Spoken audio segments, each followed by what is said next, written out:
நீங்கள் பார்த்து கொண்டிருப்பது ஆம்ஸ்டாங் டிவி.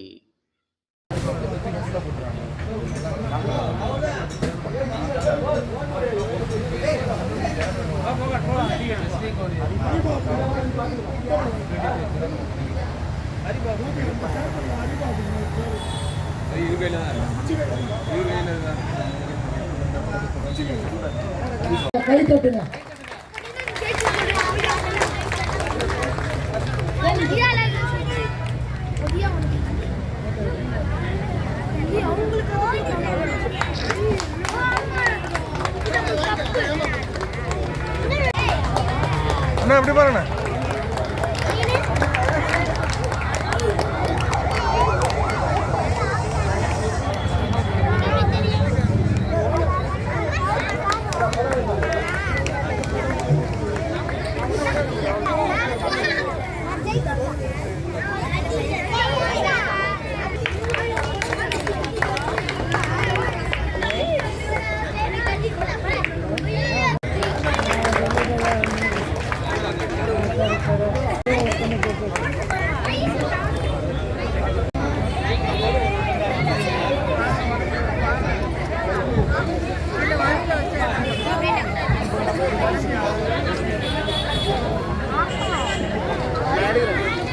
பாபுன்னு வரவேற்கிறேன்.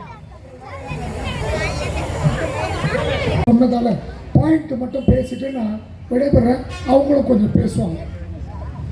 அதாவது இது முல்லை, தம்பி சொன்ன மாதிரி குறிஞ்சி, முல்லை, நெய்தல், பாலை அப்படின்னு சொல்லி வகைப்படுத்தின மன்னர்களுக்கு முன்னாடி காலத்தில், தமிழ் வாய்ந்த காலத்தில் நிலங்களை வகைப்படுத்தினார்கள்.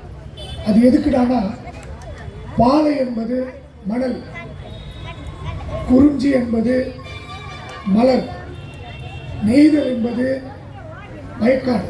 அதே மாதிரி எனக்கு தெரிஞ்ச, அப்புறம் நான் சொல்கிறேன், எனக்கு எல்லாம் தெரியும் நினைக்காதீங்க. பாடறியேன் படிப்பறியேன், புரியுதுங்களா?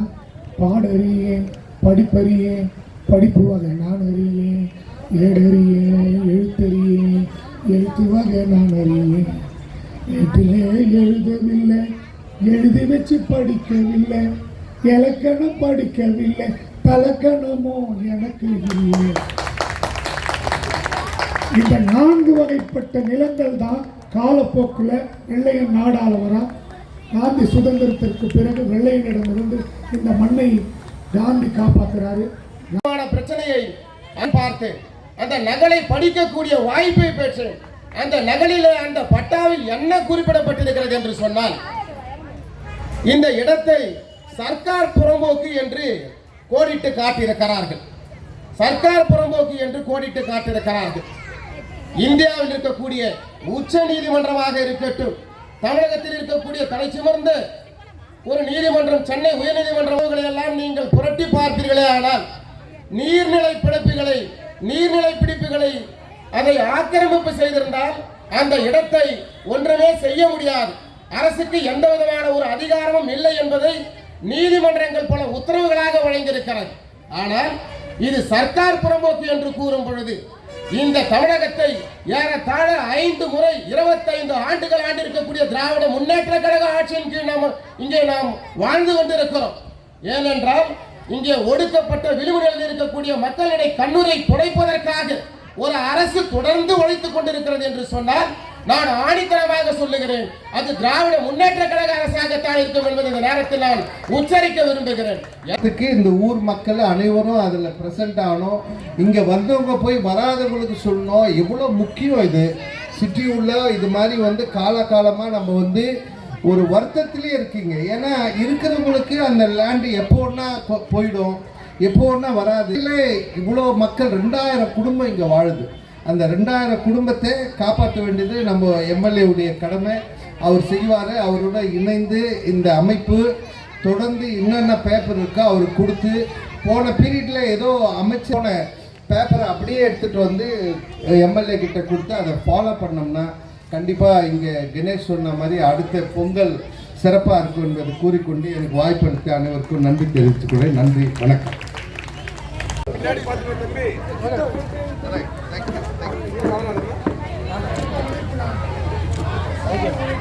வேலைக்கு போகிறவங்க அது சாப்பாடு காய்கறி வைப்பாங்கன்னு சொல்லிட்டு. மூணாவது வந்து நம்மளுக்கு ஃப்ளட்டு வந்தது. ஆனால் அந்த மளிகை சாமான் வந்து நல்ல குவாலிட்டியான வந்து அவ்வளோ ரூபா ரொம்ப ஜாஸ்தி சொல்ல விடாது. அது வந்து கரெக்டாக கிட்டத்தட்ட 80,000 பீஸு மொத்தல திருப்பி இன்னொரு 10,000 போட்டு 1,00,000 பேருக்கு கொடுத்தேன். மொத்தம் அண்ணாநகர் தொகுதிக்குள்ளே வெளியே கேட்டாங்க கொடுத்தேன். அதனால் வருஷத்துக்குள்ள இந்த வருஷம் உங்களுக்கு ஒரு இட்லி குண்டா கொடுக்குறோம். அந்த இட்லி குண்டா வந்து 8 இட்லி இருக்கும். எடுத்துட்டா நீங்கள் ரசம் வைக்கலாம், சாம்பார் வைக்கலாம், குழம்பு வைக்கலாம், எது வேணால் வைக்கலாம். எண்ணெய் ஊற்றலாம், பூரிச்சு விடலாம். எல்லாமே இருக்குது. கொடுக்க போகிறோம். அடுத்த வாரத்தில் ஆரம்பிப்பது 1ஆம் வந்து ரெடி ஆகிடுச்சு. அடுத்த வருஷம் கொடுத்தாச்சு. லேட்டு ஆகும்போது ஒரு கம்பெனி வந்து பையனுக்கு பிடிக்கல. அதாவது அந்த பட்டர்ஃப்ளை தான் போராட்டி கொடுத்தோம். பட்டர்ஃப்ளை அதே கொடுக்கணும்னு சொல்லி அதுக்கு லேட்டாக வாங்கினாங்க. அது இன்னொரு வாரத்தில் வந்துடும். மொத்த பேர் வந்து சேர்ந்துடும். அதே ஒரு ஸ்கூல் படிக்கிற பசங்களுக்கெல்லாம் ரொம்ப வறுமைக்கோட்டு கீழே இருக்கிறவங்களுக்கெல்லாம் எல்லாரையும் படிக்க வைக்கிறேன். எங்கிட்ட வந்து லட்சக்குடி ஆஃபீஸில் வறுமைக்கோட்டு இருக்கிறது நான் படிக்க வைக்கிறேன். அவங்க 10 ரூபா 15 ரூபா அப்படி கொடுக்குறேன். அப்பா அம்மாலாம் 25-30 ரூபா கொடுத்துட்றேன். அதனால் நம்ம பண்ணுற தண்ணி பிரச்சனை வந்தது. தண்ணி பிரச்சனை வந்து ஒரு 3 லாரி, சின்ன லாரி 3 லாரி வச்சு ராத்திரி பகல் விட்டாரு. எவமிடியில் ஒரு அம்மா 80 வயசு காலில் விழ வந்தாங்க. அம்மா காலில் விழாதிக்குமாங்க. எங்கள் மருமகள் வேலைக்கு போகல, பசங்க வேலைக்கு ஸ்கூலுக்கு போகல. நாங்கள் 2 பக்கெட்டு தண்ணி எடுத்துறதுக்கு அவ்வளோ நேரம் ஆகுதுங்க. நான் சக்தி வச்சுட்டு வந்தேன் அம்மா கிட்ட. நீ மழை பெய்ய மட்டும் நான் விடுறேன். என்னை பார்த்து 2.5 மாதம் மழை பெய்யல. 2.5 மாதம் பெரிய செலவாச்சு. லாரி எழுந்தில்ல, தண்ணி எழுந்தில்ல, எல்லாம் மாரியாளத்துலேருந்து எடுத்துகிட்ட தண்ணியை ஒரு ரோடு துட்டுன்னு சொல்லிட்டு. அதனால் நம்ம தண்ணி பிரச்சனை வரும்போது தண்ணி பண்ணோம். கொரோனா பீரியடில் பெட்டு கிடைக்கல. அவங்க அவசரப்படுறாங்க. நாளைக்கு 1 மணி 2 மணி என் பையன் நாங்கள் முடிவு பண்ணோம். காந்தி ஹாஸ்பிட்டலில் 100 பெட்டு போட்டோம். கேஎம்ஸில் 100 பெட்டு போட்டோம். போட்டு எல்லாம் வரவங்களுக்கெல்லாம் ஏற்பாடு பண்ணி கொடுத்தோம். 1,80,000 பேகு 8 மளிகை சாமான் லாக் பண்ணிடுறோம். தகுதி அடிச்சுடுவாங்க. அந்த வீட்டில் 4 வீட்டு தான் வந்துருக்கோம். அந்த வீட்டுக்கெல்லாம் மொத்தமே கொடுத்தோம் ஃபுல்லாக. அதனால் நான் மேலும் வந்து ஜனங்களுக்கு பண்ணுறது தான் இருக்கிறேன். எனக்கு எதுவும் தேவை. அப்பா நல்லா சேர்த்துருக்கேன், நானும் நல்லா சம்பாதிக்கிறேன். யார்கிட்ட ஒரு பைசா லஞ்சம் வாங்க மாட்டேன். என் சொந்த செலவு தான் நான் செலவு பண்ணுறேன். யார்கிட்ட வாங்க மாட்டேன். என்ன வாங்கின சொல்லி எம்எல்ஏ பண்ணி ராஜினாமா பண்ணி கொடுப்பாங்க அவங்களுக்கு. அதனால் இந்த பிரச்சனைக்கு வந்து மெயினாக பிரச்சனை கூட்டம் உங்களுக்கோசரம் அவர் ரொம்ப பாடுபடுறாரு. அப்புறம் நம்ம கட்சிக்காரங்களாம் ரொம்ப பாடுபட்டு இந்த பட்டா வாங்கி தரன்னு சொல்லிட்டு ரொம்ப 4 நாட்டு பேசி சேகர்பாபு போய் பேசி எல்லாம் வந்தான். யாரோ ஒருத்தர் தப்பாக எழுதிட்டு போயிட்டு அதை வச்சு சொல்கிறாங்க. அப்புறம் இவங்கெல்லாம் கணக்கெல்லாம் எடுத்துருக்காங்க. அப்போ நானும் மாற்றி மீட்டிங் வச்சு பேசி இப்போ பண்ணிட்டு இருக்கோம். மேக்ஸிமம் எப்படி விட மாட்டோம். அப்படி இல்லைன்னா கார்த்திக் ஆல்ரெடி முடியா கிட்ட டிப்டி சிஎம் கிட்ட பேசிட்டாரு. இப்போ இருக்குது ஜனங்க அவங்க அதனால காட்சி அவங்களால இவ்வளோ பணம் கட்ட முடியாது அப்படின்னு பேசி வச்சுருக்காப்புல.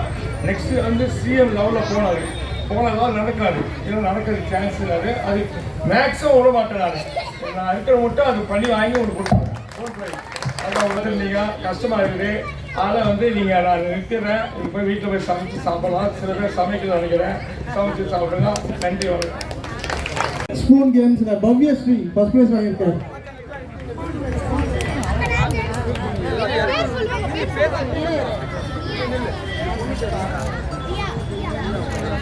அடுத்தபடியாக அனுஷ்கா.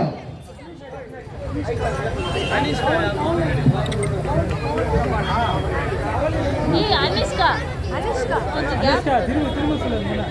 பவ்யா இங்க பாரு.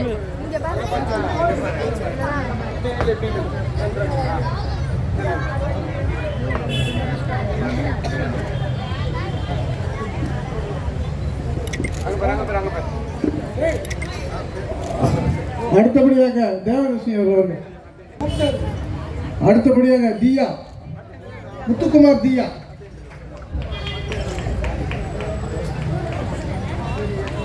அனிஷ்கா குமாரி. அப்பா பேர் நவீன் குமார்.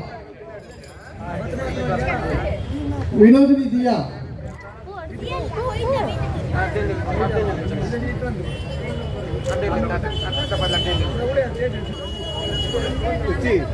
அனிஷா குமார் இங்க பாரு.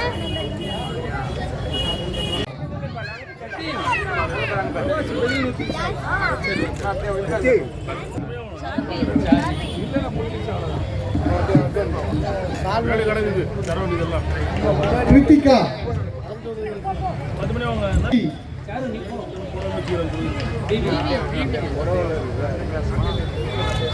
தனிஷ்கா. கனிஷ்கா. தனிஷ்கா. இம்ரான். கனிஷ்காவா